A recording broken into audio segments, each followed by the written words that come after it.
السلام علیکم ورحمۃ اللہ وبرکاتہ، نحمدہ ونصلی علی رسولہ الکریم، اما بعد فاعوذ باللہ من الشیطان الرجیم، بسم اللہ الرحمن الرحیم، رب اشرح لی صدری ویسر لی امری بارے میں سوال کریں تو کہہ دیجئے بے شک میں قریب ہوں، میں پکارنے والے کی پکار کا جواب دیتا ہوں جب وہ مجھے پکارے۔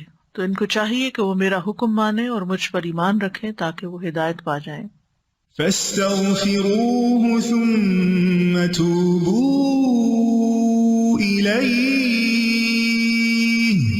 إن ربي قريب مجيب۔ سو اس سے بخشش مانگو پھر اس کی طرف پلٹ آؤ، یقیناً میرا رب قریب ہے، قبول کرنے والا ہے۔ الحمد للہ الذی منہ بدأ الحمد وإلیہ یعود، الحمد للہ الذی منہ بدأ کل شیء وإلیہ یعود، لا الہ الا اللہ خالق کل شیء وہو علی کل شیء وکیل۔ ہر قسم کی حمد اللہ کے لیے ہے، جس کی طرف سے حمد شروع ہوتی ہے اور جس کی طرف حمد لوٹ کر جاتی ہے۔ ہر قسم کی حمد اللہ کے لیے ہے جس سے ہر چیز کا آغاز ہوتا ہے اور ہر چیز پلٹ کر اسی کی طرف جاتی ہے۔ اللہ کے سوا کوئی معبود برحق نہیں ہے، وہ ہر چیز کا خالق ہے اور وہ ہر چیز پر نگران ہے۔ اللہم صلی علی محمد وعلی آل محمد کما صلیت علی ابراہیم وعلی آل ابراہیم انک حمید مجید۔ اللہم بارک علی محمد وعلی آل محمد کما بارکت علی ابراہیم وعلی آل ابراہیم انک حمید مجید۔ آج ہم انشاءاللہ حسن خاتمہ کی دعائیں کریں گے۔ ارشاد باری تعالیٰ ہے، رب قد آتيتني من الملك وعلمتني من تأويل الأحاديث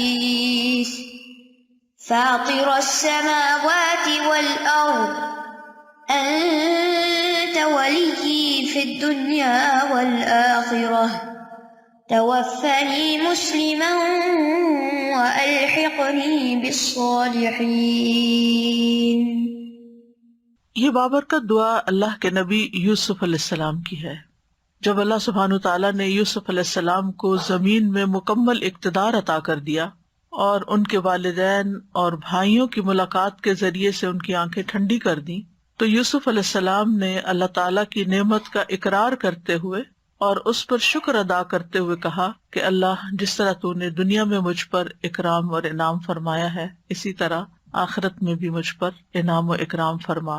اور یہ کہ جب اللہ تعالیٰ ان کو فوت کرے تو اسلام کی حالت میں فوت کرے اور پھر نیک لوگوں کے ساتھ ملائے، صالحین کے ساتھ ملائے۔ اور صالحین سے مراد ان کے وہ انبیاء بھائی ہیں اور رسول اللہ صلی اللہ علیہ وسلم ہیں کہ جن سے وہ تعلق رکھتے تھے، یعنی کہ انبیاء کی کیٹیگریز، یعنی اپنے جیسے لوگوں کے ساتھ قیامت کے دن بھی ان کا ساتھ ہو۔ یوسف علیہ السلام یعقوب علیہ السلام کے بیٹے تھے جو اپنے والد کو اپنے باقی بھائیوں کی بنسبت زیادہ محبوب تھے، لہذا بھائیوں کو اس وجہ سے ان کے ساتھ حسد ہوا اور انہوں نے انہیں باپ کی نگاہ سے دور کرنا چاہا، جس کے لیے انہیں بلا کر کنویں میں پھینک دیا گیا۔ وہاں سے ایک قافلے کا گزر ہوا، قافلے والوں نے یوسف علیہ السلام کو کنویں سے نکالا اور اپنے ساتھ مصر لے گئے اور مصر جا کر ان کو چند دراہم کے عوض بیچ دیا۔ خریدنے والا عزیز مصر تھا، لیکن وہاں ایک اور مشکل پیش آئی کہ اس کی بیوی کی کچھ ایسی چالیں تھیں جن کی وجہ سے یوسف علیہ السلام کا اس گھر میں رہنا مشکل ہو گیا۔ تو یوسف علیہ السلام نے جیل میں جانے کو ترجیح دی۔ جیل میں وہ اپنے ساتھیوں کے لیے بہت محسن قرار پائے اور بالآخر وہ ایک خواب کی تعبیر کے بتانے کے نتیجے میں بادشاہ کے پاس خزانچی مقرر کر دیے گئے اور بالآخر ملک مصر ان کے اختیار میں آ گیا۔ یوسف علیہ السلام زندگی کے سارے نشیب و فراز دیکھتے ہوئے عروج کے انتہائی مقام پر پہنچ گئے۔ دینی اعتبار سے بھی اللہ نے ان کو بحیثیت نبی چن لیا تھا اور دنیاوی اعتبار سے بھی اللہ تعالیٰ نے ان کو بادشاہت عطا کی۔ اب اتنا کچھ پانے کے بعد دنیا میں انسان کے لیے کچھ نہیں رہ جاتا کہ کچھ اور مانگے، اور انہوں نے اپنے لیے کیا چاہا؟ اپنی واپسی اور اپنی آخرت کی بہتری کی دعا کی۔ عام طور پر جب دنیا کسی کو اتنی زیادہ مل جاتی ہے تو پھر اس کے اندر فخر اور غرور کی کیفیت پیدا ہو جاتی ہے اور وہ اپنی آخرت کو بھول جاتا ہے، لیکن یوسف علیہ السلام اپنی آخرت کو نہیں بھولے اور اپنے عروج پہ فخر کرنے کی بجائے نعمتوں کا اقرار کیا کہ رب قد آتیتنی من الملک، کہ اللہ تو نے مجھے بادشاہ عطا کر دی ہے اور مجھے خوابوں کی تعبیر اور باتوں کی تہہ تک پہنچنا سکھایا ہے. اور انہوں نے اپنے بھائیوں کا بھی کوئی شکوہ شکایت نہیں کی کہ آپ کو پتا ہے مجھ پر کتنے ظلم ہوئے ہیں اور میرے ساتھ مختلف لوگوں نے کیا کیا. یعنی تکلیفوں کا کوئی ذکر نہیں ہے، صرف نعمتوں کا ذکر ہے. اور پھر اللہ تعالیٰ سے وہ دعا کرتے ہیں بے اختیار اپنے رب کے سامنے جھکتے ہوئے، شکر ادا کرتے ہوئے کہتے ہیں کہ اللہ جس طرح تو نے مجھے دنیا کی یہ ساری نعمتیں عطا کی ہیں، اب مجھے تو اسلام کی حالت میں فوت کرنا اور میرا انجام نیک لوگوں کے ساتھ کرنا. ہم سب جانتے ہیں کہ ہمارا دین ایک اعتدال کا دین ہے، جس میں دنیا کی خیر اور دنیا کی بھلائی اور دنیا کی نعمتوں کا سوال بھی کیا جاتا ہے، اور اس کے ساتھ ساتھ آخرت کو بھی نہیں بھولا جاتا. جیسے کہ بہترین دعا پڑھ چکے ہیں جو نبی صلی اللہ علیہ وسلم کثرت سے مانگتے تھے، ربنا آتنا فی الدنیا حسنۃ وفی الآخرۃ حسنۃ وقنا عذاب النار. اس میں دنیا کی بھلائی بھی مانگی گئی اور آخرت کی بھلائی بھی مانگی گئی، کیونکہ دنیا میں اگر کسی انسان کو کوئی نعمت ملتی ہے، کوئی سہولت ملتی ہے، اس کو کوئی کمفرٹ اور آرام ملتا ہے اور اس کے اندر ایمان ہوتا ہے، تو وہ زیادہ بہتر طور پر اللہ تعالیٰ کی عبادت کر سکتا ہے. اس کے برعکس جو انسان فتنوں میں گھرا ہوا ہو، تکلیفوں اور پریشانیوں میں گھرا ہوا ہو، تو بہت ڈر ہوتا ہے اس بات کا کہ کہیں اس کا ایمان اور فیتھ ختم نہ ہو جائے. تو اس لیے انسان کو اپنے لیے کبھی بھی آزمائش نہیں مانگنی چاہیے اور کبھی بھی تکلیف نہیں مانگنی چاہیے. ہمیشہ عافیت کی دعا کرنی چاہیے، اور اس کے ساتھ ساتھ یہ کہ اللہ سبحانہ وتعالیٰ انجام اچھا کرے اور آخرت میں بھی بہترین جزائے خیر عطا کرے. تو رب قد آتیتنی من الملک، اے میرے رب تو نے مجھے اپنے فضل و کرم سے ملک عطا کیا، اقتدار عطا کیا. وعلمتنی من تأویل الاحادیث، اور تو نے مجھے احادیث کی تأویل یعنی آسمانی کتب کی تفسیر اور خوابوں کی تعبیر کا علم عطا کیا. اور احادیث میں وحی الہی کی ساری چیزیں جو اس وقت تک ان کے علم میں تھی، ان کا مفہوم اور مطلب سمجھنا، یہ بھی اللہ تعالیٰ کی بہت بڑی نعمت ہوتی ہے کہ اللہ تعالیٰ کسی کو دین کی سمجھ عطا کر دے. یعنی انہوں نے صرف اس چیز کا ذکر نہیں کیا کہ تو نے مجھے بادشاہت عطا کی، دنیا کی نعمتیں عطا کی، بلکہ خاص طور پر ملنے والی علم کی نعمت کا ذکر کیا. یعنی تعویل الاحادیث میں صرف خوابوں کی تعبیر ہی مراد نہیں ہے. تعویل الاحادیث میں یعنی تعویل کا لفظ تفسیر کے لیے بھی استعمال ہوتا ہے، بات کی تہہ تک پہنچنے کے لیے، اس کی حقیقت معلوم کرنے کے لیے. تو آج بھی آپ دیکھیں کہ اگر اللہ تعالیٰ نے ہمیں دنیا میں امن دیا ہوا ہے، نعمتیں دی ہوئی ہیں، تو ہمیں اس دوسری نعمت کو حاصل کرنے کی کوشش کرنی چاہیے کہ اللہ تعالیٰ ہمیں اپنے دین کی بہترین سمجھ دے اور خاص طور پر اپنی کتاب کی بہترین سمجھ عطا کرے.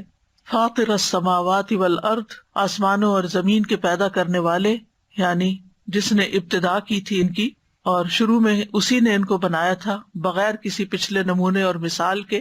اور یہاں حرف ندا جو ہے یا یہ مقدر ہے، اسی وجہ سے فاطر السما، ویسے تو آنا چاہیے تھا مضاف ہونے کی وجہ سے فاطر السماوات، لیکن یا فاطر السماوات تھا اصل میں، کہ آسمانوں اور زمین کے پیدا کرنے والے. انت ولی فی الدنیا والآخرہ، تو ہی دنیا اور آخرت میں میرا دوست ہے، میرا مددگار ہے، میرا کارساز ہے، میرا معاون ہے. توفنی مسلمن، اب میری خواہش اور تمنا کیا ہے کہ جب میری موت کا وقت آئے تو اس وقت تو مجھے اسلام کی حالت پر فوت کرنا، جیسا کہ ابراہیم علیہ السلام نے اور یعقوب علیہ السلام نے اپنے بچوں کو تلقین کی تھی، یا بنی ان اللہ اصطفیٰ لکم الدین فلا تموتن الا وانتم مسلمون. یہ باپ کی نصیحت تھی. یعنی یوسف علیہ السلام کے جو والد تھے یعقوب علیہ السلام، انہوں نے مرتے وقت اپنے بچوں کو یہ تلقین کی تھی کہ بچوں اسلام کی حالت میں فوت ہونا، یعنی اختتام اچھا ہو. اسی طرح ہمیں بھی قرآن مجید میں یہ تلقین کی گئی ہے، یا ایھا الذین آمنوا اتقوا اللہ حق تقاتہ ولا تموتن الا وانتم مسلمون، کہ تمہیں موت نہ آئے مگر اسلام کی حالت، کیونکہ اسلام ہی نجات کا ذریعہ ہے. اگر اسلام سے پھر گئے اور اسلام کو کوئٹ کر دیا اور اسلام سے ملحد ہو گئے تو پھر نجات کا کوئی راستہ نہیں ہے، کیونکہ اگلی زندگی کی کامیابی کا انحصار اسلام قبول کرنے پر ہی ہے اور اسلام پر ہی مرنے پر ہے. یعنی ہمارا آخری کلمہ جو ہے وہ لا الہ الا اللہ ہو. اچھا، اس دعا سے بعض لوگوں کو یہ شبہ پیدا ہوا کہ شاید یوسف علیہ السلام نے موت کی دعا مانگی تھی. ہرگز نہیں، یہ موت کی دعا نہیں ہے، بلکہ آخری وقت میں اسلام پر استقامت کی دعا ہے. اور اس سے ہمیں سبق یہ لینا چاہیے کہ اگر پیغمبر اپنے اسلام کی دعا کرتے ہیں تو ہمیں بھی اپنی فکر ہونی چاہیے، اور ہماری یہ دعاؤں میں خاص دعا ہونی چاہیے کہ یا اللہ مرتے وقت کلمہ لا الہ الا اللہ ہمیں نصیب ہو اور ایمان کی حالت میں ہم ہوں تو ہم اس دنیا سے جائیں. یعنی شیطان ہمیں کسی بھی موڑ پر ورغلائے نہیں، ہمیں دین پر استقامت عطا فرما اور نہ صرف یہ کہ اپنے دین کی بلکہ اپنے بچوں کے دین کی بھی فکر کرنی چاہیے، جیسے ابراہیم اور یعقوب علیہ السلام نے کی اور پھر بچوں نے آگے اس کا پاس کیا، اور جیسے یوسف علیہ السلام نے اپنے والد کی اس نصیحت کو یاد رکھا اور انہوں نے خاص دعا اپنے لیے یہی کی کہ مجھے اسلام پر ہی قائم رکھ اور اسی پر ثابت قدمی عطا کر اور اسلام پر ہی موت عطا کر۔ ابن عباس کہتے ہیں ان کی مراد تھی کہ اے اللہ جب مجھے فوت کرے تو دین اسلام پر فوت کرنا، یعنی اس بات کی درخواست تھی کہ اللہ اسلام پر موت آئے، یعنی اس میں کوئی ایسی دلیل نہیں کہ جس سے یہ پتہ چلتا ہو کہ انہوں نے موت مانگی ہے۔ ہاں اگر دین میں کسی فتنے کا اندیشہ ہو، دین جانے کا اندیشہ ہو، تو پھر اس صورت میں ایسی دعا کی جا سکتی ہے، جیسا کہ اللہ تعالیٰ نے جادوگروں کے بارے میں ہمیں بتایا نا، فرعون کے دربار میں ان کو دین سے پھیرنے کی کوشش کی گئی اور ان کو اس نے قتل کرنے کی دھمکی دی، تو انہوں نے کیا دعا مانگی تھی؟ جب انہوں نے کہا نا میں تمہارے ہاتھ میں کٹوا دوں گا مخالف سم سے اور تمہیں سولی پہ چڑھا دوں گا، جب وہ اسلام لے آئے تھے، ایمان لے آئے تھے موسیٰ علیہ السلام پر، تو اس نے کہا کہ میں تو تمہیں اب ختم کر دوں گا، تو انہوں نے دعا کی ربنا افرغ علینا صبرا وتوفنا مسلمین، اللہ ہمیں صبر دے دے اور ہمیں اسلام کی حالت میں ہی فوت کرنا، یعنی اسلام کے ساتھ ہمیں موت دے۔ اسی طرح مریم علیہ السلام کو جب حضرت عیسیٰ کی ولادت کا وقت آیا اور تکلیف شروع ہوئی، اور جو تکلیف انہیں کھجور کے درخت کے پاس لے آئی، تو اس وقت وہ کہتی ہیں یا لیتنی مت قبل ھذا وکنت نسیا منسیا، کاش میں اس سے پہلے ہی مر جاتی اور بھولی بھلائی ہوتی، کیونکہ انہیں اب نظر آ رہا تھا کہ لوگ ان پہ بدکاری کا الزام لگائیں گے، ان کا کیونکہ کوئی شوہر نہیں تھا اور وہ حاملہ ہو گئی تھی اور بچے کو جنم دیا تھا، تو ان کو اب یہ ڈر تھا کہ میں کیسے لوگوں کو فیس کروں گی، تو اس وقت انہوں نے ایسی دعا کی۔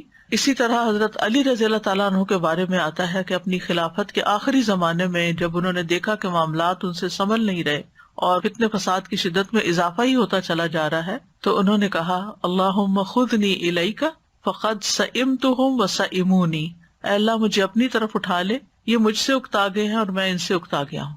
یعنی مثال کے طور پر اگر کوئی شخص انتہائی بڑھاپے کو پہنچ جاتا ہے اور اس کے بچے بھی اس کو لک آفٹر نہیں کرتے اور اس کو کوئی دیکھنے والا نہیں ہے اور اس کی زندگی بہت مزریبل ہو گئی ہے، تو ایسے میں وہ اس طرح کی دعا کر سکتا کہ یا اللہ تو مجھے اپنے پاس بلا لے، یہ میرے ساتھ والے مجھ سے اکتا گئے اور میں ان سے اکتا گیا ہوں، کیونکہ بہت ہی مزریبل کنڈیشن ہو جاتی ہے ایسے بوڑھوں کی یا ایسے لوگوں کی جو ایک طویل بیماری کے اندر ہوں اور ایک پریشانی کے اندر ہوں اور ان کو کوئی سنبھالنے والا بھی ٹھیک سے نہ ہو، تو اس وقت اس طرح کی کوئی دعا کی جا سکتی ہے۔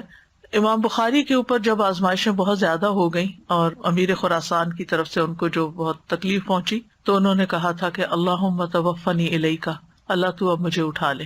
ورنہ ہمیں یہ دعا سکھائی گئی ہے کہ اللہم احینی ما کانت الحیات خیرا لی وتوفنی اذا کانت الوفات خیرا لی، کہ اللہ مجھے اس وقت تک زندہ رکھ جب تک زندگی میرے حق میں اچھی ہے، اور مجھے اس وقت موت دے جب موت میرے حق میں اچھی ہے۔ تو یعنی زندگی جو ہے نا بذات خود بڑی نعمت ہے اور انسان کے لیے نیکی کمانے کا ایک ذریعہ ہے، لیکن اگر زندگی ایسا بوجھ بن جائے کہ انسان کے ایمان جانے کا اندیشہ ہو، انسان کے ایمان کو خوف لائق ہو، تو اس صورت میں انسان ایسی دعا کر سکتا ہے، اللہم احینی ما کانت الحیات خیرا لی وتوفنی اذا کانت الوفات خیرا لی۔ بعض اوقات لوگ پوچھتے ہیں کہ یہ شخص جو ہے نا بہت ہی زیادہ بیمار ہو گیا ہے یا بہت زیادہ تکلیف میں ہے یا بالکل اس کے ہوش و حواس ہی ختم ہو چکے ہیں، تو اس کے لیے کیا دعا کریں؟ یعنی سمجھ نہیں آتی لوگوں کو کیا دعا کریں، اس کی زندگی کی دعا کریں، اس کی موت کی دعا کریں، اس کی شفا کی دعا کریں، کیا کریں؟ تو ان مواقع پر یہ دعائیں کی جا سکتی ہیں۔ وَأَلْحِقْنِي بِالصَّالِحِينَ، اور مجھے صالحین کے ساتھ ملا دے، یعنی مرنے کے بعد میری روح صالحین کے ساتھ جا ملے، علیین میں، اعلیٰ علیین میں ان سے ملاقات ہو، نبی صلی اللہ علیہ وسلم سے ملاقات ہو، صحابہ کرام سے ہو، نیک لوگوں سے ہو، میں انہی کے ساتھ ہوں اپنی برزخ کی زندگی میں، اور پھر حساب کے دن بھی مجھے ان کے ساتھ ملا دے، کیونکہ نیک لوگ اللہ کی خاطر ایک دوسرے سے محبت کرنے والے عرش الہی کے سائے تلے ہوں گے، وہاں پر وہ اکٹھے ہوں گے۔ اور پھر اسی طرح انبیاء، صدیقین، شہداء، صالحین، یہ سارے ہی اچھے ساتھی ہیں۔ وَحَسُنَ أُولَئِكَ رَفِيقًا، یہ صرف دنیا میں نہیں آخرت میں بھی بہترین ساتھی ہیں، بہترین دوست ہیں۔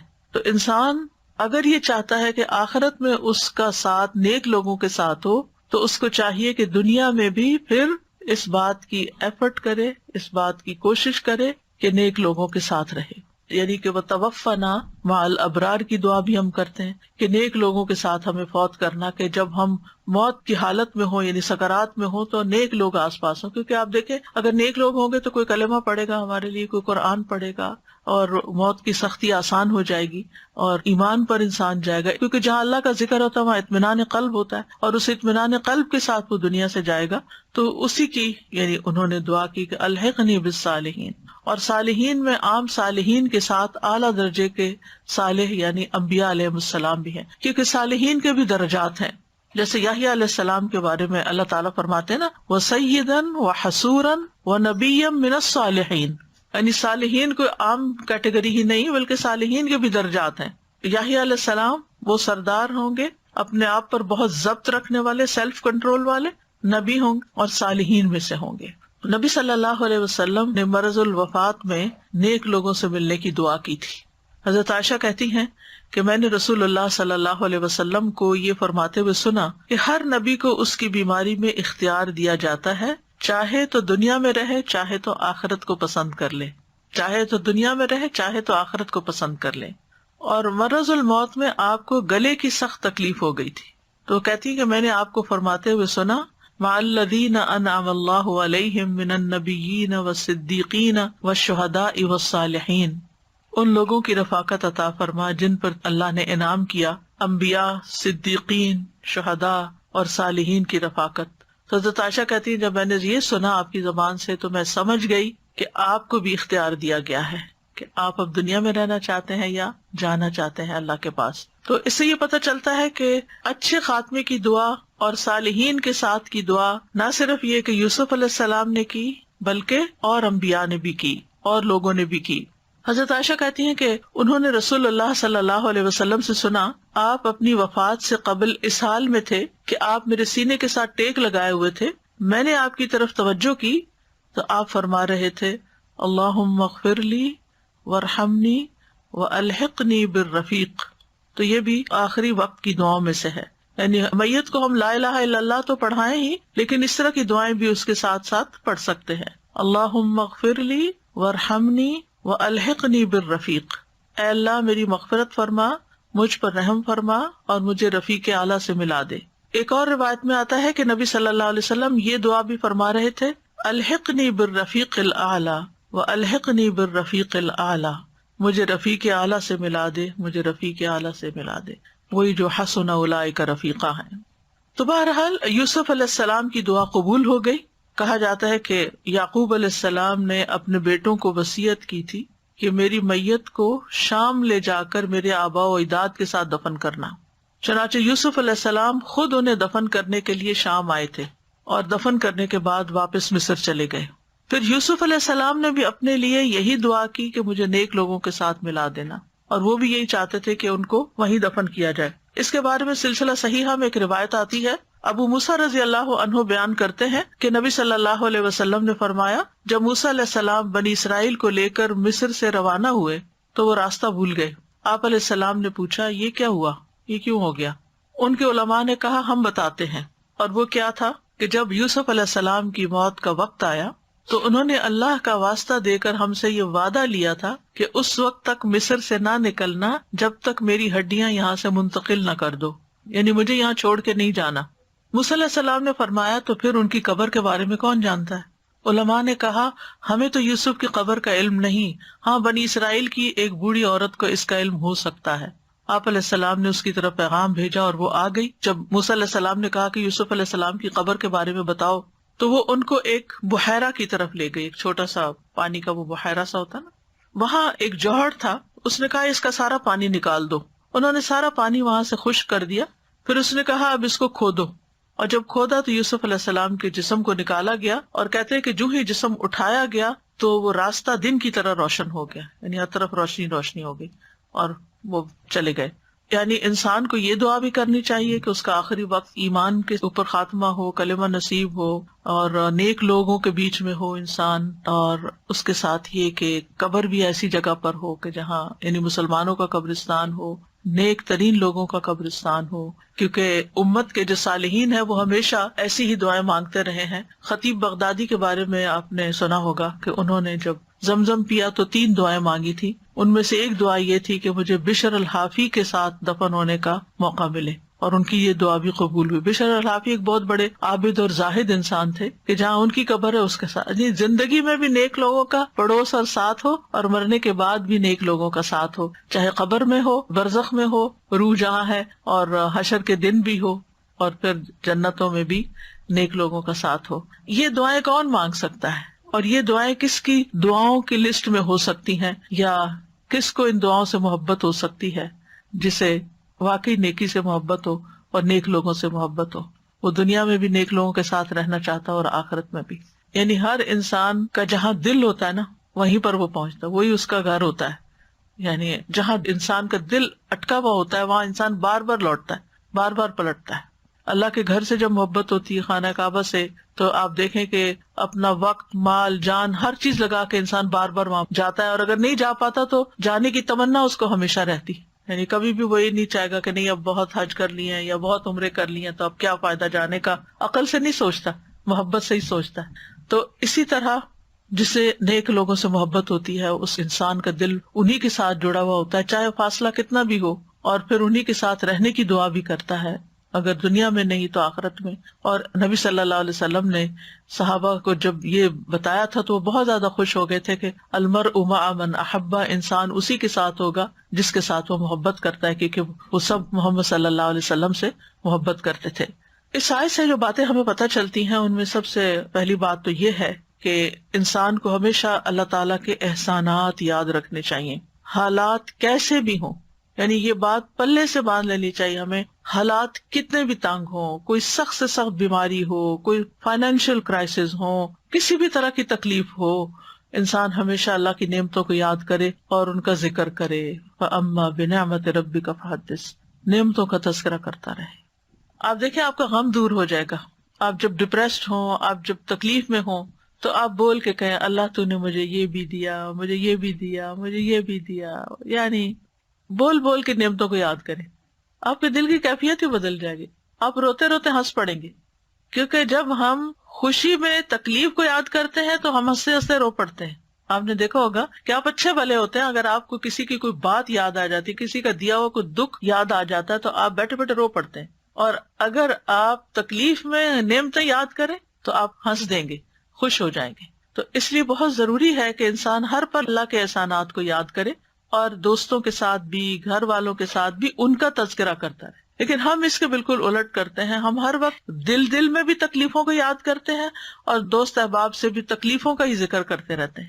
میں نہیں سمجھتی کہ ہم میں سے کسی کی زندگی میں بھی یوسف علیہ السلام سے بڑھ کر کوئی تکلیفیں ہوں۔ جتنی آزمائشیں ان پر آئیں ہم میں سے کسی پر بھی نہیں آئیں۔ ان کا بچپن، ان کی جوانی، ان کی محبت، ان کے والدین کا گھر، ان کا دینی ماحول، سب کچھ چھن گیا ان سے۔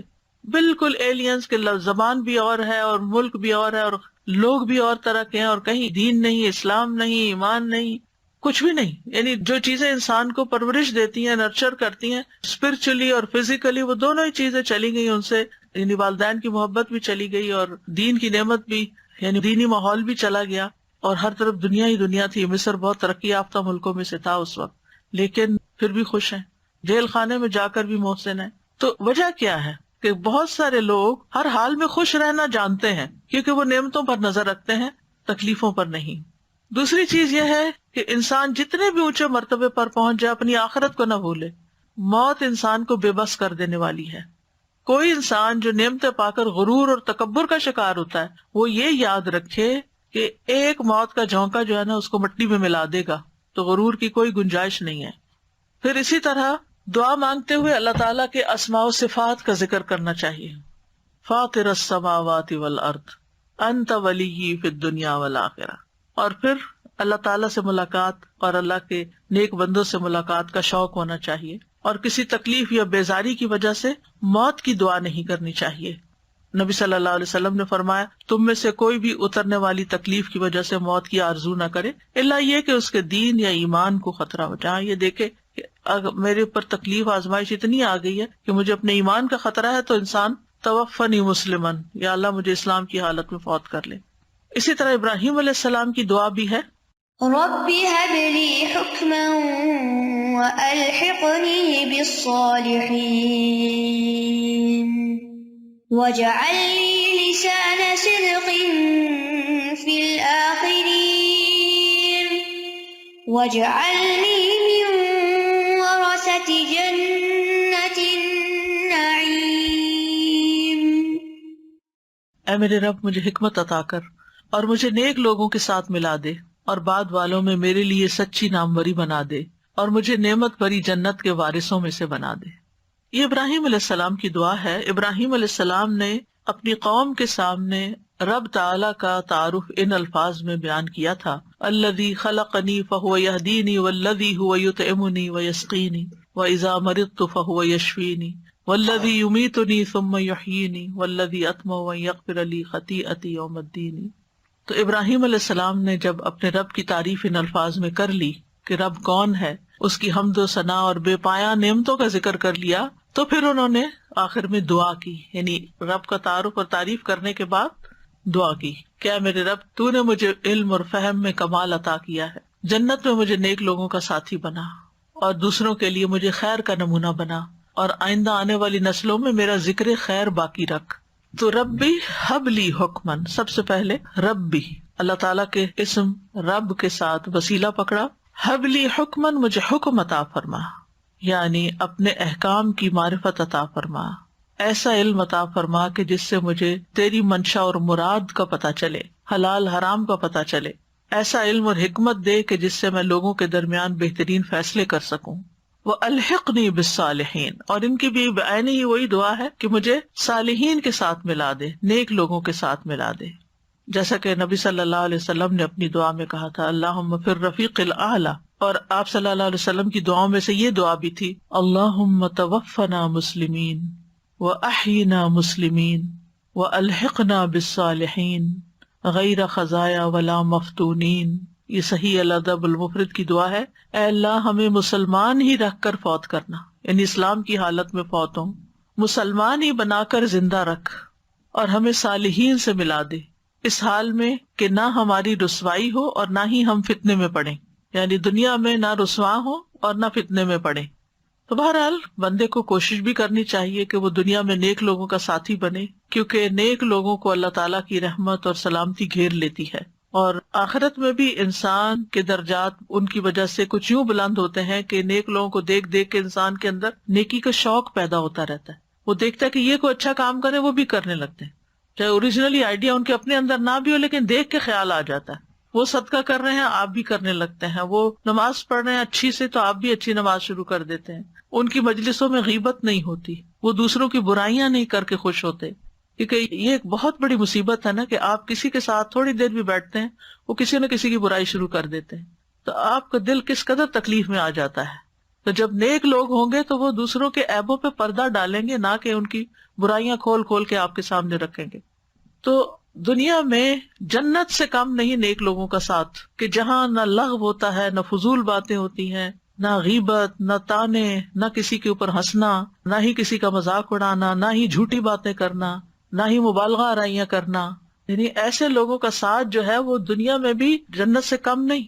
اور پھر اس کی انسان دعا بھی کرے، یعنی اپنی خاص دعاؤں میں یہ چیز انسان رکھے، قبولیت والی دعاؤں میں کہ اللہم یسر لی جلیسا صالحا، اللہ مجھے نیک دوست دے، اچھے دوست دے، کیونکہ انسان اپنے ماحول کی پیداوار ہوتا ہے، ہم جن لوگوں کے ساتھ روز بات چیت کرتے ہیں ہم انہی جیسا لہجہ اختیار کر لیتے ہیں، انہی کی طرح بولنا شروع کر دیتے ہیں، انہی کی باتیں شروع کر دیتے ہیں، اور ہمارے پاس کیا معلومات ہوتی ہیں، یہی باتیں تو ہوتی ہیں، ادھر کی سنی ادھر لگا دی، ادھر کی سنی ادھر لگا دی، تو یہ انسان کے لیے بہت بڑی اذیت کا باعث ہوتا ہے۔ تو اس لیے اس کی دعا کرتے رہنا چاہیے انسان کو اللہ سے، وَاجْعَل لِّي لِسَانَ صِدْقٍ فِي الْآخِرِينَ، اور بعد والوں میں میرا ذکر خیر باقی رکھنا، یعنی موت کے بعد انسان کو جو چیز فائدہ دیتی ہے ان میں سے دعاؤں کے علاوہ ایک چیز یہ بھی ہے کہ لوگوں کی اچھی گواہیاں ہوں، لوگ آپ کا تذکرہ خیر کے ساتھ کریں، لوگ بعد میں آپ کی اچھی تعریف کریں، اور یہ تعریف دیر تک باقی رہے۔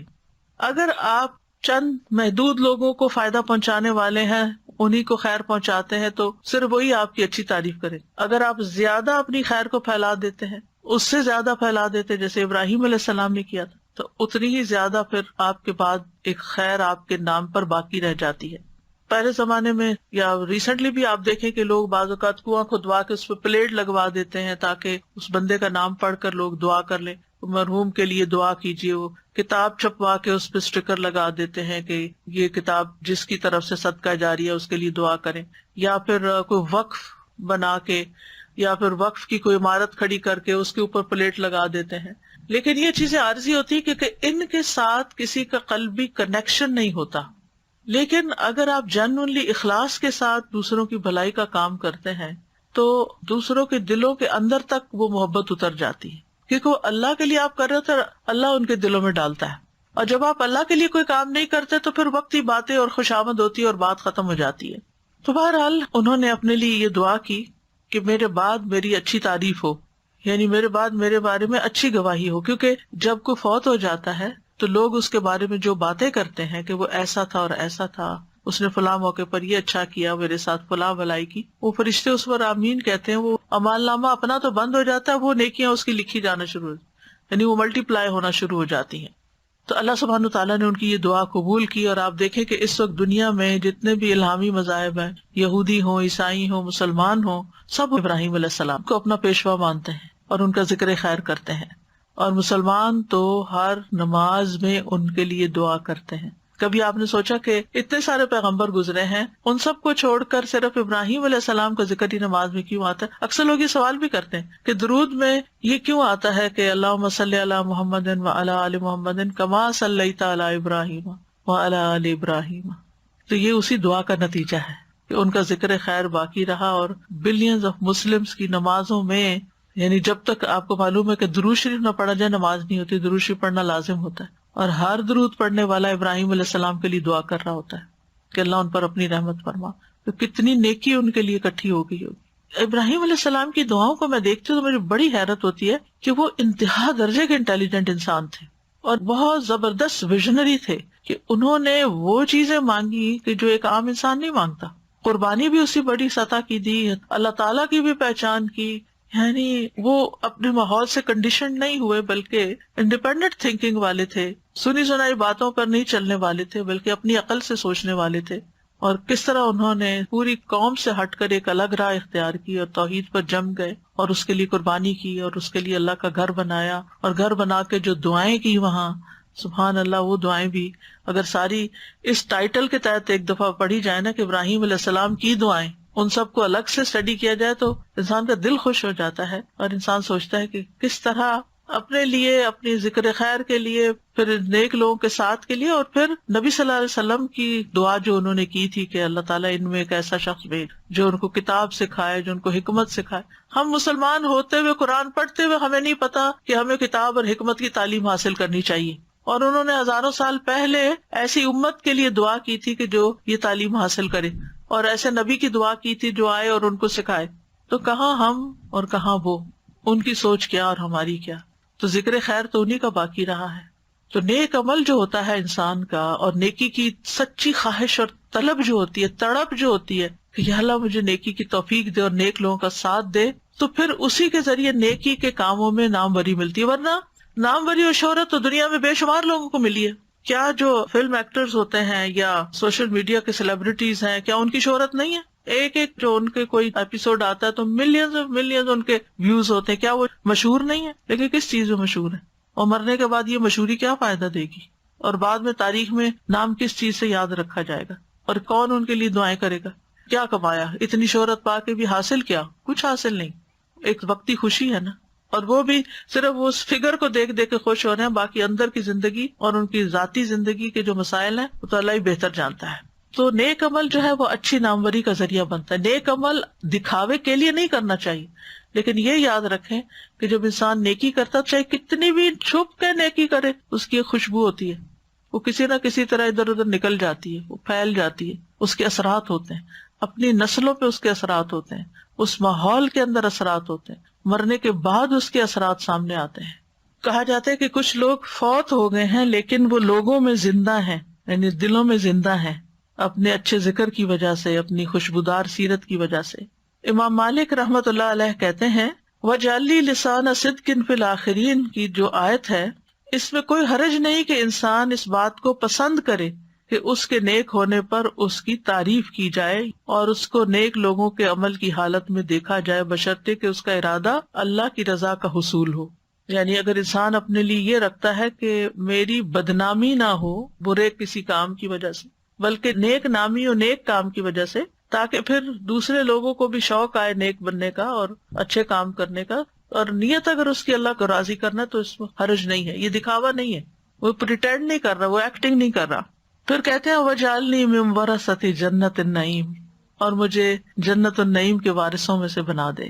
یعنی دنیا کی سعادت کا سوال کیا تو پھر آخرت کی سعادت کا بھی سوال کیا کہ اللہ مجھے ان لوگوں میں شامل کر دے جو آخرت میں ایسے خوش نصیب ہیں کہ جو جنت خلد کے وارث ہوں گے. تو اللہ تعالیٰ نے ان کی دعا کو قبول کر لیا اور ان کے مرتبے کو بلند ترین جنتوں میں بلند کر دیا. تو ان دعاؤں میں ایک ترغیب بھی ہے، ایک موٹیویشن بھی ہے کہ ہم بھی نیکی کے کام کریں اور نیکی کے کاموں کو اللہ کی رضا کے لیے کریں اور اس پر کبھی دل تنگ نہ ہو، خوشی خوشی کریں. ان آیات سے یہ پتہ چلتا ہے کہ دعا مانگنے کا ایک ادب ہوتا ہے. جیسے ابراہیم علیہ السلام نے پہلے اپنے رب کی تعریفیں کی کہ رب کون ہے، میرا رب زندگی دیتا ہے اور وہی موت دے گا اور وہی شفا دیتا ہے، اور یعنی ساری اس کی نعمتوں کا ذکر کر کے پھر دعا مانگی. پھر دنیا اور آخرت دونوں کی بھلائی کی دعا مانگی، علم و حکمت مانگا، نیک لوگوں کا ساتھ مانگا، اچھی تعریف مانگی. اچھی تعریف کا فائدہ یہ ہوتا ہے کہ ایسے لوگوں کے لیے لوگوں کے دل دعا کرتے ہیں. جیسے ہم صحابہ کرام کے بارے میں جب پڑھتے ہیں تو ہم ان کے لیے دعا کرتے ہیں، پھر ان جیسا بننے کی کوشش کرتے ہیں، وہ ان کو ثواب ملتا ہے کہ لوگ ان کو کاپی کر رہے ہیں. اور پھر یہ کہ مختلف اوقات میں ان کا جو طرز عمل ہوتا ہے، ان کی جو نصیحت ہوتی ہے، ان کا جو طریقہ زندگی ہوتا ہے، جو انہوں نے اگزامپل سیٹ کی ہوتی ہے، وہ فائدہ دیتی ہے. یعنی ہم جب صحابہ کے حالات پڑھتے ہیں تو وہ واقعات ہمیں یاد رہتے ہیں. جب اس سے ملتی جلتی سچویشن ہماری زندگی میں آتی ہے تو ہم وہاں سے رہنمائی بھی لے لیتے ہیں کہ اس موقع پر فلاں صحابی نے یہ کیا تھا، فلاں نے ایسا کیا تھا. الحمدللہ استاذہ جی، بہت کچھ ہر دفعہ اس کو رینیو ہوتا ہے. جیسے علم تو بہت کچھ انسان سیکھتا ہے. ہمارا یہ معاملہ ہے کہ ہم ایک کوئی دیکھ لیتے ہیں نا کمی اپنی زندگی میں یا تکلیف دیکھ لیتے ہیں، اس تکلیف کا اتنا زیادہ ذکر کرتے ہیں. مثلا مثال کے طور پہ ایک نارمل، جب ہم کسی غیر ملک میں آتے ہیں، یہاں پہ جیسے کینیڈا میں دیکھ رہی ہوں جو آیا، وہ اپنے اکیلے پن کو اور اپنے رشتہ داروں کو اور اپنے سے بچھڑے ہوئے لوگوں کو اتنا زیادہ اس کا تذکرہ، اتنا زیادہ اس کو مینشن بار بار کرنا. تو جب یوسف علیہ السلام کی اگزامپل آپ دیکھتے ہیں اور بھی پیغمبروں کی ہم دیکھتے ہیں کہ انہوں نے ہر رشتے کو ختم کر کے اللہ کے ساتھ جوڑا. اور جب انسان اللہ تعالیٰ ان کی زندگی میں کوئی ایک بڑا مشن تھا نا، کوئی ایک بڑا مقصد تھا. جب بڑے مقصد زندگی میں ہوتے ہیں تو پھر اس طرح کی باتیں یاد نہیں رہتی اتنی. تو جب تک اللہ تعالیٰ کے ساتھ نہیں جوڑیں گے اور اللہ تعالیٰ سے جوڑیں گے تو یہ سارا پھر آگے دروازے کھلتے چلے جاتے ہیں کہ نیک لوگوں کی آپ کو کمپنی بھی چاہیے، پھر آپ کو یہ دعائیں بھی چاہیے، پھر آپ کو آخرت کی بھی فکر چاہیے. تو یہ جو تکلیف کے اور وہ دروازے ہمیں خود بند کرنے، ہمیں انہیں خود ہی انٹر نہیں ہونے دینا. کیونکہ جیسے ہی ہم وہ دروازے کھول کے، کھڑکیاں کھول کے ان چیزوں کو اندر آنے دیتے ہیں اپنے دماغ میں، تو وہ اپنے ساتھ جو نیگیٹیوٹی لے کے آتے ہیں وہ ہم کو وائرس کی طرح چمڑتی. یعنی رشتہ داروں کو یاد کرنا یا دوستوں کو یاد کرنے میں ویسے کوئی برائی نہیں، لیکن اس کو اپنے اوپر حاوی کر لینا اور بیکار ہو جانا، اور جو نعمتیں مل گئی ہیں آ کے یہاں ان کو دیکھنا ہی نہیں، تو یہ ناشکری ہو جاتی ہے. پھر السلام علیکم استاذہ جی، یہ پوچھ رہی تھی جیسے آپ نے بتایا کہ نامہ اعمال تو بند ہو جاتا ہے انسان کی ڈیتھ کے اپنے بعد، عمل ختم ہو جاتے جی، تو ان کی جو اچھی پیچھے گواہیاں ہوتی ہیں تو وہ بھی فائدہ پہنچاتی ہیں. جی بالکل، وہ آپ کے نام اعمال میں اضافہ کرتی ہیں، صدقہ جاریہ بنتی ہے نا، اچھی تعریف. اسی لیے میت کے بارے میں کوئی بری باتیں نہیں کرنی چاہیے، وہ بھی جمع ہوتی ہیں، فرشتے آمین کہہ رہے ہوتے ہیں. آخری وقت کا جو انجام ہے اچھا، حسن خاتمہ، یہ بڑا ہی امپورٹنٹ ہے. اس پر ڈپینڈ کرتا ہے ہماری اگلی زندگی کا انجام کہ آگے کیا ہوگا. یعنی بنی آدم کا انجام دو باتوں میں سے ایک ہے، یا بدبختی یا خوش بختی. فمنہم شقی و سعید، نیک بخت کے لیے جنت ہے اور بد بخت کے لیے آگ ہے. لا یستوی اصحاب النار و اصحاب الجنہ، اصحاب الجنت هم الفائزون. آگ والے اور جنت والے برابر نہیں، جنت والے ہی اصل میں کامیاب ہونے والے. ان کی زندگیاں بھی فرق ہیں، ان کی موت کا وقت بھی فرق ہے اور ان کا انجام بھی فرق ہے. حسن خاتمہ ہے کیا؟ حسن خاتمہ یہ ہے کہ موت سے پہلے بندے کو ایسے کام کرنے کی توفیق مل جائے کہ جو اللہ سبحانہ تعالیٰ کو خوش کر دے، اور ان کاموں سے دور رہنے کی توفیق مل جائے جو اللہ تعالیٰ کو ناراض کرتے ہیں. اور پچھلے کیے ہوئے گناہوں پر توبہ کی توفیق حاصل ہو جائے، یعنی جو پچھلی زندگی میں گناہ کر چکے ہیں، اور یہ کہ آئندہ کے لیے جتنی بھی زندگی باقی ہے اس میں اچھے اچھے کام شروع کر دے. تو اس حالت میں اگر موت آئے گی تو یہ حسن خاتمہ ہوگا. نبی صلی اللہ علیہ وسلم کو تلقین کی گئی سورۃ الحجر میں وَاعْبُدْ رَبَّكَ حَتَّى يَأْتِيَكَ الْيَقِينُ، آپ اپنے رب کی عبادت کرتے رہیے حتیٰ کہ آپ کے پاس یقینی بات آ جائے، یعنی موت آ جائے. اور ویسے بھی اعمال کا دار و مدار جو ہے وہ خاتمے پر ہے، یعنی اینڈ کس چیز پہ ہوتا ہے یہ بہت کاؤنٹ کرتا ہے. مثلاً آپ کسی کے ساتھ سفر کر رہے ہیں، ساتھ ساتھ بیٹھے ہوئے ہیں، بہت اچھی بات چیت چل رہی ہے، مل جل کے کھا پی بھی رہے ہیں، ہنسی مذاق بھی کر رہے ہیں، لیکن سفر ختم ہونے سے تھوڑی دیر پہلے کسی بات پر آپ کا اختلاف ہو گیا ہے اور آپ لڑ جھگڑ کے اٹھے ہیں، تو کیا آپ کو یاد رہے گا؟ جو آخری چیز ہے، اور اس کے بعد ہو سکتا ہے آپ زندگی میں دوبارہ کبھی نہ ملنا چاہیں ایک دوسرے سے. تو کہیں پر بھی آپ جائیں، کہیں پر بھی آپ رہیں، کسی کے ساتھ بھی آپ کا تعلق ہو، اگر وہ اینڈ کو پہنچ رہا ہے کسی بھی وجہ سے تو وہ اچھی ٹرمز پر ہونا چاہیے. طلاق جیسی بات میں بھی قرآن مجید میں کیا آتا ہے؟ نبی صلی اللہ علیہ وسلم کی ازواج کے لیے سورۃ الاحزاب میں آتا ہے نا وَسَرِّحُوهُنَّ سَرَاحًا جَمِيلًا، کہ اگر ان کو رخصت کرنا ہے تو بہت اچھے سے کرو. وَمَتِّعُوهُنَّ، ان کو متاع طلاق بھی دو، یعنی جاتے ہوئے کوئی گفٹ وغیرہ بھی دو. نہ رہنا تو آپ کی چوائس ہے، نہیں رہ سکتے کٹھے، الگ ہونا چاہتے ہو جاؤ، لیکن اچھے طریقے سے، جھوٹے الزام لگا کے اور بدنام کر کے اور لڑائی جھگڑے کر کے کک آؤٹ مت کرو. ابن رجب کہتے ہیں وَإِنَّمَا الْأَعْمَالُ بِالْخَوَاتِيمِ، اس کا مطلب ہے کہ اعمال کا اچھا اور برا ہونا، ان کا قبول ہونا اور ان کا قبول نہ ہونا، یہ خاتمے کے لحاظ سے ہے. اسی لیے آپ دیکھیں کہ ختم قرآن پر بہت خوشی منائی جاتی ہے کہ ہم نے مکمل کر لیا، اختتام اچھا ہو گیا. کسی کو رخصت کر رہے ہوتے ہیں تو اس وقت کو بڑا یادگار بنایا جاتا ہے. یعنی عموماً جو اختتام ہے، آپ اللہ کے گھر سے عبادت کے بعد آ رہے ہوتے ہیں تو طواف وداع کر رہے ہوتے ہیں، یعنی اچھی یادیں لے کر واپس آتے ہیں. اور پھر اچھے کلمات بھی ادا کرنے چاہیے. کچھ لوگوں سے پوچھے کیسا رہا تمہارا کورس کیسا رہا، تمہاری پڑھائی کیسی رہی، تمہاری فلاں چیز کیسی رہی. کچھ لوگ کہتے ہیں الحمدللہ it was a good experience, لیکن کچھ لوگ کیا کرتے ہیں، کچھ نہ پوچھو، بس شکر ہے ختم ہو گیا. اب جو شکوے شکایت کرے گا پھر اس کو اس کا اتنا ہی اجر ملے گا، اور جو اچھی بات کرے گا اس کے ساتھ ویسا ہی ہوگا. رسول اللہ صلی اللہ علیہ وسلم نے فرمایا جب اللہ تعالیٰ اپنے بندے کے ساتھ بھلائی کا ارادہ کرتا ہے تو اسے لوگوں میں نیک شہرت بنا دیتا ہے. کسی نے کہا کہ نیک شہرت کیسے بناتا ہے، یا نیک شہرت اس کو کیسے دیتا ہے؟ آپ نے فرمایا کہ وہ اس طرح کہ اس کے لیے اس کی موت سے قبل نیک اعمال آسان کر دیتا ہے، نیکیاں کرنا، حتیٰ کہ اس کے آس پاس والے اس سے خوش ہو جاتے ہیں. اور جب وہ دنیا سے جاتا ہے تو سب اس کے بارے میں اچھی اچھی باتیں کرتے ہیں. وہ اس کے پاسٹ کو نہیں یاد کرتے، وہ اس کے آخری حصے کو یاد کرتے ہیں کہ وہ نمازی ہو گیا تھا، وہ ایسا تھا، وہ ایسا تھا. سلف صالحین برے خاتمے سے بہت ڈرتے تھے. سہل تستری کہتے ہیں کہ ہر خطرے پر اور ہر حرکت پر صدیقین برے خاتمے سے ڈرتے تھے. اور یہ وہ لوگ ہیں جن کا اللہ نے یہ حال بیان کیا وَقُلُوبُهُمْ وَجِلَةٌ، ان کے دل لرزتے رہتے ہیں کہ کوئی گناہ نہ ہو جائے، کوئی غلط بات نہ منہ سے نکل جائے، کوئی ایسی چیز نہ ہو جائے کہ جو اللہ کو پسند نہیں. جب سفیان ثوری پر موت کا وقت آیا تو وہ رونے لگے، گھبرانے لگے. ان سے کہا گیا اے ابو عبداللہ، آپ پر اللہ کی رحمت کی امید لازم ہے، یعنی آپ اللہ کی رحمت کی امید لازم کر لیں، اللہ کی معافی آپ کے گناہوں سے بڑھ کے ہے. انہوں نے کہا کیا میں اپنے گناہوں پر رو رہا ہوں؟ اگر مجھے یہ یقین ہو جائے کہ میں توحید پر مر رہا ہوں تو پھر میں کوئی پرواہ نہیں کروں گا کہ میں اللہ سے اس حال میں ملاقات کروں کہ میری خطائیں پہاڑوں کی طرح ہوں. یعنی خطائیں کتنی بھی ہوں لیکن اگر میں اللہ کے ساتھ مخلص ہوں تو بس پھر میری نجات ہے. یہ جو لا الہ الا اللہ ہے نا، توحید، اس کی تفصیل جاننے کی بہت ضرورت ہے. اس کی ڈیٹیل جاننا چاہیے کہ اس کا مطلب کیا ہے لا الہ الا اللہ کا. اور اسی لیے فرمایا گیا فَاعْلَمْ أَنَّهُ لَا إِلَهَ إِلَّا اللَّهُ، اس کا علم حاصل کرو، جانو کہ اللہ کے سوا کوئی الہ نہیں ہے. کیونکہ ہم چھوٹی چھوٹی باتوں میں ایسی چیزیں سوچ لیتے ہیں، کر جاتے ہیں کہ جو توحید میں خلل ڈالتی ہیں. سلف صالحین موت کے وقت فرشتوں کی خوشخبری کا انتظار کرتے تھے کہ کیسے فرشتے آتے ہیں. ابراہیم نخعی کی موت کا وقت جب آیا تو رونے لگے. ان سے کہا گیا آپ کیوں رو رہے ہیں؟ انہوں نے کہا میں اللہ کی طرف سے پیغام لانے والے کا انتظار کر رہا ہوں کہ وہ مجھے جنت کی بشارت دیتا ہے یا جہنم کی.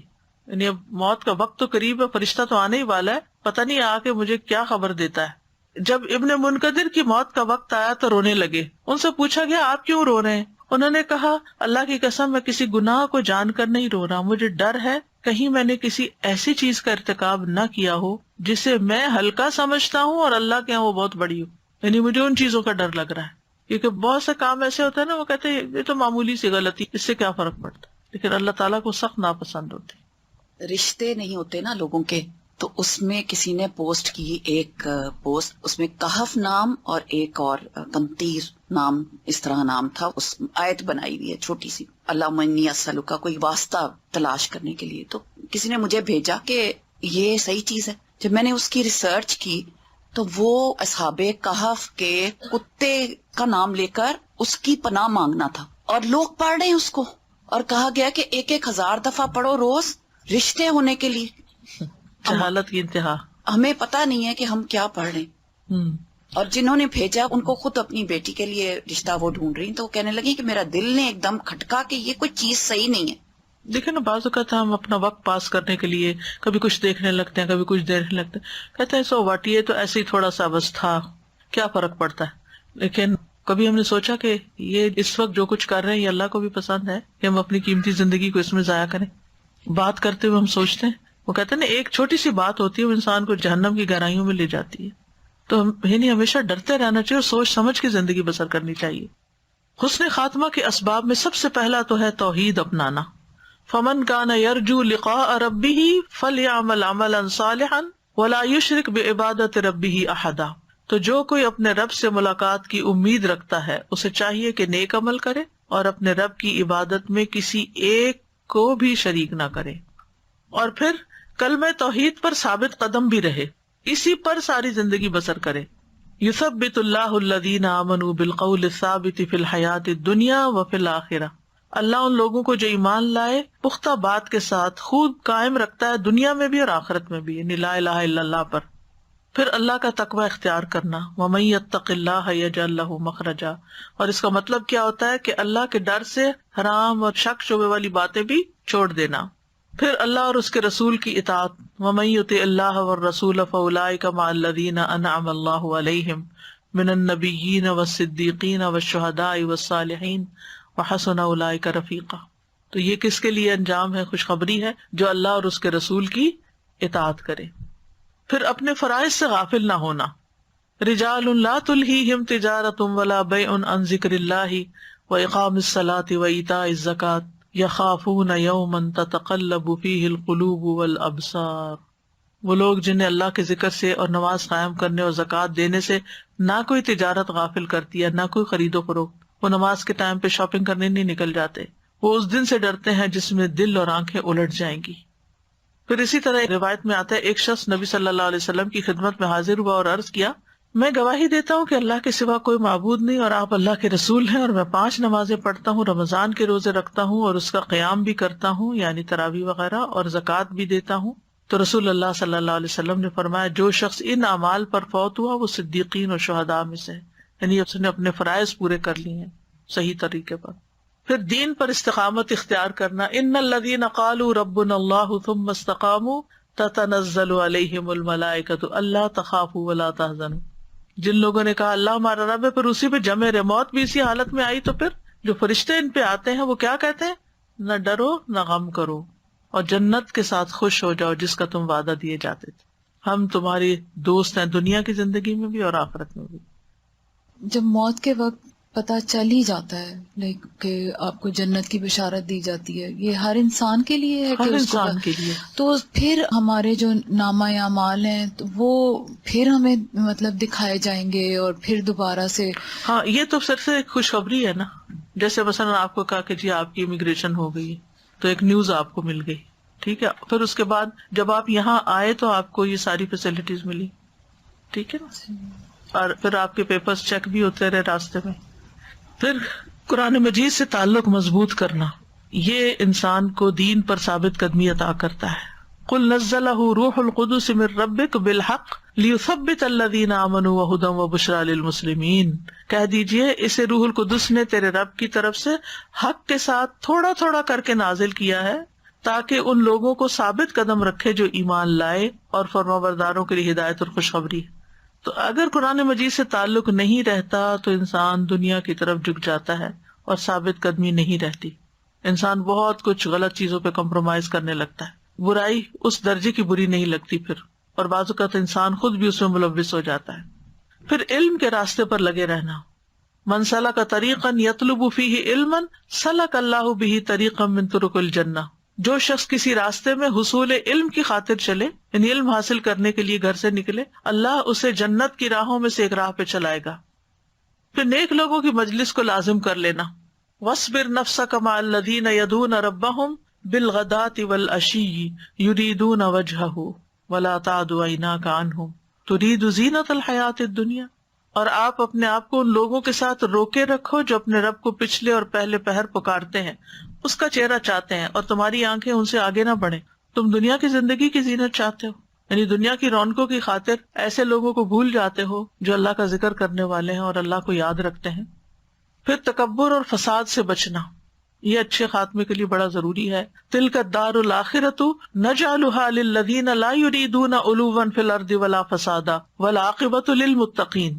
یہ آخرت کا گھر ہم ان لوگوں کے لیے بناتے ہیں جو زمین میں بلندی اور فساد نہیں چاہتے، اور اچھا انجام متقی لوگوں کے لیے. یعنی دنیا میں تکبر اور فساد نہیں کرتے، وہ آخرت کا گھر ان کے لیے اچھا ہے. پھر کبائر سے بچنا. ان تجتنبوا کبائر ما تنہون عنہ نکفر عنکم سیئاتکم وندخلکم مدخلا کریما. اگر تم ان بڑے بڑے گناہوں سے بچتے رہو گے جن سے تم روکے جاتے ہو تو ہم تمہاری برائیاں تم سے دور کر دیں گے اور تمہیں مقام عزت یعنی جنت میں داخل کریں گے. تو کبیرہ گناہوں سے بچنا حسن خاتمہ کے لیے ضروری ہے. پھر گناہوں کو حقیر سمجھنے سے بچنا. علامہ ابن القیم کہتے ہیں گناہ زخم ہے، گناہ زخم ہے، اور کتنے ایسے زخم ہوتے ہیں جو انسان کو موت کی جگہ پر لگتے ہیں. پر جو ثابت قدمی کا شوق رکھنے والا اور اس پر نظر رکھنے والا ہے، اس کو لائق نہیں کہ وہ نافرمانی کو معمولی خیال کرے یا گناہ سے لذت حاصل کرے یا چھوٹے گناہوں کا ڈھیر لگا دے. بے شک ان گناہوں کی اللہ کی طرف سے پکڑ ہونی ہے. قرآن مجید میں ہے فَأَهْلَكْنَاهُمْ بِذُنُوبِهِمْ، پھر ہم نے انہیں ان کے گناہوں کی وجہ سے ہلاک کر دیا تھا. کچھ زخم ایسے ہوتے ہیں جو اچانک حملہ کر دیتے ہیں اور قتل کر دیتے ہیں اور حملہ آور ہو جاتے ہیں اور اپنے صاحب کو تباہ کن حالت تک پہنچا دیتے ہیں اور انتہائی بدترین رہائش گاہ تک لے جاتے ہیں. پھر اسی طرح غفلت اور خواہش پرستی سے دور رہنا. اچھا خاتمہ چاہتا ہے تو غفلت سے دور رہیں. پھر دنیا کی رنگینیوں سے بچنا. نبی صلی اللہ علیہ وسلم صحابہ کے پاس تشریف لائے اور وہ تنگ دستی کا ذکر کر رہے تھے، غربت کا، حالات کی مشکل کا، اور اس سے ڈر رہے تھے. تو آپ نے فرمایا تم فقر سے ڈرتے ہو؟ اس ذات کی قسم جس کے ہاتھ میں میری جان ہے، تمہارے اوپر دنیا یقیناً برسا دی جائے گی، یعنی بہت تمہیں ملے گی، یہاں تک کہ تم میں سے کسی ایک کے دل کو کوئی چیز ٹیڑھا نہ کرے گی مگر دنیا کی مزید طلب. یعنی زیادہ دنیا حاصل کرنے کی جو طلب ہے، خواہش اور کوشش ہے، وہ دل کو ٹیڑھا کر دے گی، دل ٹیڑھے ہو جائیں گے. یعنی انسان کے پاس جو ہے اس پر قناعت نہیں کہ اس کے ساتھ اپنی عبادات اور اپنے نیکی کے کام اور بندوں کی خدمت کا کچھ کام کرے. وہ اپنی دنیا کو زیادہ سے زیادہ وسیع کرنے کی خاطر دین کو چھوڑ دیتا ہے اور دنیا کے پیچھے لگ جاتا ہے. نتیجہ کیا ہوتا ہے کہ انسان کا پھر دل ہی اچاٹ ہو جاتا ہے نیکی کے کاموں سے. پھر موت کا کثرت سے یاد رکھنا کہ ہم نے واپس جانا ہے، اس کی تیاری کرنی ہے، موت کو قریب ہی سمجھنا. پھر اچھے خاتمے کی دعا کرتے رہنا. عامر بن ثابت بن عبداللہ بن زبیر جب نماز پڑھتے تو ہاتھوں کو اٹھا کر دعا کرتے، اللہم انی اسألک المیتۃ الحسنۃ، اے اللہ میں تجھ سے اچھی موت کا سوال کرتا ہوں. تو ان کے بیٹے نے کہا اچھی موت کا کیا مطلب ہے؟ انہوں نے کہا یہ کہ اللہ مجھے اس حال میں فوت کرے کہ میں سجدے کی حالت میں ہوں. بس وہ نماز کے لیے کھڑے ہوئے اور اللہ نے ان کی اس حال میں روح قبض کی کہ وہ سجدہ کر رہے تھے. وہ زندگی میں یہ دعا کرتے تھے اور ان کی دعا قبول ہو گئی. میں محمد شریف کے بارے میں بھی سوچ رہی تھی کہ کس طرح وہ بھی دعائیں کرنے پر بہت زیادہ زور دیتے ہیں نا. تو ہو سکتا ہے ان کی دعاؤں میں بھی یہ ایک دعا ہو کہ اللہ مجھے سجدے کی حالت میں یا نماز کی حالت میں فوت کرنا. اور کس طرح مال سے ہوتے ہوئے وہ نماز تک پہنچ گئے. اور پھر تو میں سوچ رہی تھی کہ کیا کمبینیشن ہے، انہوں نے جو ادارہ بنایا المغرب، اور خود مغرب کی نماز میں دنیا سے رخصت ہوئے. تو اچھے خاتمے کی ہمیشہ دعا کریں. تو انشاءاللہ جب اچھے خاتمے کی دعا کریں گے تو اللہ دنیا میں بھی نیکیوں کی توفیق دے دے گا، ہمارے لیے اسباب پیدا کر دے گا، کیونکہ اللہ تعالیٰ تو ہر چیز پر قادر ہے نا. اسے تو کسی سے نہیں پوچھنا کچھ دینے کے لیے. اس کے لیے کیا مشکل ہے کہ ہم بستر پہ نہ مرے، سجدے میں مرے، کیونکہ سجدے میں سب سے زیادہ انسان اللہ کے قریب ہوتا ہے نا. سادہ جی واقعی آپ نے بالکل صحیح فرمایا. بالکل موسٹ ریسنٹ اگزامپل ہے نا محمد اشریف کی, کہ اللہ تعالیٰ نے ان کو اسی حالت میں اٹھایا جس کام کو انہوں نے دوسروں کے لیے فیسیلیٹیٹ کیا تھا. ان کے والد کا جب انٹرویو کیا گیا تو انہوں نے یہ فرمایا تھا کہ جو ہے میں اور محمد اشریف صبح ونی پیگ میں فجر کے وقت جا کے مسجد کے آگے سے برف ہٹایا کرتے تھے تاکہ لوگ وہاں آ کے نماز پڑھ سکیں. تو اللہ تعالیٰ نے ان کے لیے پھر وہی مقام رکھ دیا. مسجدوں کی خدمت کریں گے اور مسجدوں سے محبت کریں گے اور مسجدوں کو وزٹ کریں گے تو پھر اللہ تعالیٰ مسجد میں ہی موت دیں گے. یعنی کہ انسان جس چیز سے محبت کرتا ہے اسی کے ساتھ ہی اٹھایا جاتا ہے. اور اگر بازاروں میں ہی گھومتے پھرتے رہے اور صرف دنیا دنیا, تو ایک دن تو دنیا چھوڑنی ہے. کہاں لے جائیں گے یہ دنیا؟ ساتھ تو نہیں جا سکتی. کتنی بھی کمائیں گے, کس بات سے ڈرتے ہیں ہم؟ استاذہ جی مجھے تو ایکسپیرینس ہے نا وہاں پہ دفن کرنے کا لوگوں کو, یو اے ای میں, دبئی میں, جس طرح سے وہاں جنازہ پڑھایا جاتا ہے یا اس کا اہتمام کیا جاتا ہے, غسل کا اور کفن کا, بالکل توحید پر جیسے قرآن اور سنت نہیں, کچھ نہیں, کوئی بدعت نہیں, کچھ نہیں. اور کسی کا کوئی یہ بھی نہیں کہ کوئی غلط کام کر دے گا ان کے ساتھ. باڈی کا اتنا احترام, میں کہتی ہوں یہ بھی اللہ کی بہت بڑی سعادت ہے نا کہ ایسی جگہ پر موت آئے کہ جہاں یہ ساری, اور پھر یہ کہ جمعے کے دن دفن ہونا اور پھر جمعے کی آخری گھڑیوں میں, اور لوگوں کی گواہیاں جو مستقل آ رہی. Assalamu alaikum. When his janazah was supposed to be brought to the masjid, it was an hour late, and Sheikh Abu Isa was saying that he was very worried. He wanted it to be done on time because he wanted maximum amount of people to be able to attend. So subhanAllah, the people who were there for an hour waiting for him to come, they were all reciting Quran and they were all making dua. So literally his funeral, as he entered the masjid, it was in the echo of Quran and duas. اور جمعے کی آخری گھڑیوں کی دعا ویسے ہی قبول ہوتی ہے, اور وہی عصر کے بعد کا ٹائم تھا. تو یہ ساری چیزیں ایسے ہم کہتے ہیں یہ بائی چانس ہو گیا نہیں, یہ اللہ کی طرف سے ایک انعام ہوتا ہے کہ اچھا خاتمہ. پھر دل کے پلٹ جانے سے پناہ مانگتے رہنا چاہیے. شہر بن حوشب کہتے ہیں میں نے ام سلمہ رضی اللہ عنہا سے پوچھا ہے ام المومنین, جب رسول اللہ صلی اللہ علیہ وسلم آپ کے پاس ہوتے تو آپ کون سی دعا کثرت سے پڑھتے تھے؟ تو انہوں نے کہا آپ زیادہ تر یہ دعا پڑھتے تھے, یا مقلب القلوب ثبت قلبی علی دینک, اے دلوں کو الٹ پلٹ کرنے والے میرے دل کو اپنے دین پر ثابت رکھ. وہ کہتی ہیں میں نے پوچھا اللہ کے رسول آپ اکثر یہ دعا مانگتے ہیں, یا مقلب القلوب ثبت قلبی علی دینک, تو آپ نے فرمایا اے ام سلمہ ہر آدمی کا دل اللہ کی انگلیوں میں سے 2 انگلیوں کے درمیان ہے, اس کی مرضی جس کو چاہے ہدایت پہ ثابت قدم رکھے, جس کو چاہے گمراہ کر دے. تو ہمیں ثابت قدمی کی دعا کرتے رہنا چاہیے. آج کے لیے اتنا ہی کافی ہے. کل انشاءاللہ ہم حسن خاتمہ کی علامات سے شروع کریں گے کہ آخری وقت کیا کیا چیزیں جو ہیں وہ اس بات کی انڈیکیشن ہوتی ہیں کہ خاتمہ اچھا ہو رہا ہے بندے کا. وآخر دعوانا ان الحمد للہ رب العالمین. سبحانک اللہم وبحمدک اشہد ان لا الہ الا انت استغفرک واتوب الیک. السلام علیکم ورحمۃ اللہ وبرکاتہ.